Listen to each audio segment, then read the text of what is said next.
Hello and welcome to Rotted Reviews. And before I begin with today's review, I just want to remind folks out there that if you've been watching my videos and you enjoy my content and you're not subscribed, please do so. It really does help me out a whole lot. Just click that little button right down there below.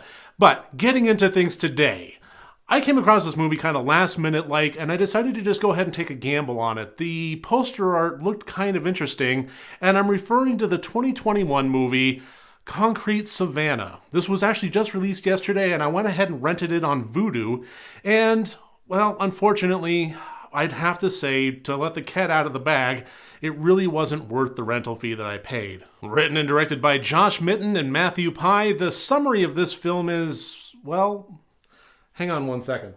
According to IMDb, the summary of this film is, with barely any money and living out of her car, struggling travel vlogger Savanna Mills is willing to do anything for fame and fortune, no matter how dark and twisted. In her desperation, she seduces a drug addict into a dark ritual. Suddenly, her luck changes and she lands a talent agent who wants her to expand her social media following and transition, blah, blah, blah, blah. Here's the deal about that. We're talking in grand total about maybe the first 10 minutes of the film. And it's a film that has about an hour and 47-minute long runtime. It's not a short movie.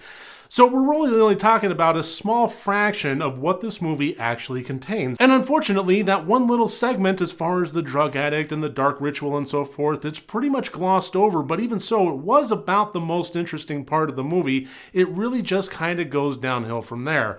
And if I had to kind of really think about what I thought the major failures of this movie was, it would have to really come down to the writing. From a cinematography standpoint, this actually kind of stood out. I thought that it worked fairly well. The director of photography should be proud. There's a lot of technical aspects of this movie that worked. It kind of had a grungy kind of mumble-gore kind of feel to it in terms of a lot of visual oddness and weird pacing issues, but not necessarily issues so long as there's content and an emotional connection with the audience to back it up.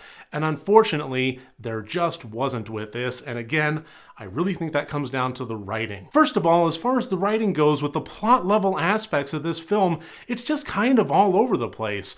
We have the main character, Savanna, and she really does have kind of sociopathic tendencies with violent overtones to it, extremely violent overtones, but those really only pop up every once in a while. For the most part, what we know about her character is that she feels very little, and she's good about faking it when she needs to. So when I talk about how the writing doesn't have terribly believable characters, Savanna actually kind of stands out as a use case of something, an exception that proves the rule kind of thing. She's not supposed to have a whole lot of character to her. She is somebody that is just flat and only kind of flourishes when the moment calls for her to on a societal level. That makes sense, but what doesn't make sense is everybody else. As all this weird shit's happening and Savanna is talking in this odd fashion and these odd things are happening, nobody is really talking normally. Nobody is really reacting normally. Nothing about this at all feels in any way, shape, or form organic. Scenes will come and go and not really have any kind of influence on the characters or the story as a whole. It will just kind of be this contained thing that happens. And when it's over, it's over. It just leads over to the next scene and doesn't really have any impact on Savanna, her life, the other characters, so on and so forth. It just brings things up to the next plot point, and it just feels like it's hitting the beats that it wants to without actually making any real music. And considering the color palette and the odd pacing and so forth, I think one could make the argument that this really isn't trying to have a traditional narrative. It's not trying to tell a traditional story in the traditional way. And to that, I would say, okay, fine. Fine, I'll grant you that, I will give you that, but that does not excuse the dialogue. Dialogue being something that really made this movie difficult to endure and made it an active task to get to the end credits. I'm really sorry to eviscerate the movie to this level, but it just didn't work for me, and the dialogue was a huge component of that. I think you'll make a wonderful grandmother. I hope you both got tested for STDs. If you are going to try and have a child, at least get a DNA screening. There's no use procreating if you're evolutionarily incompatible.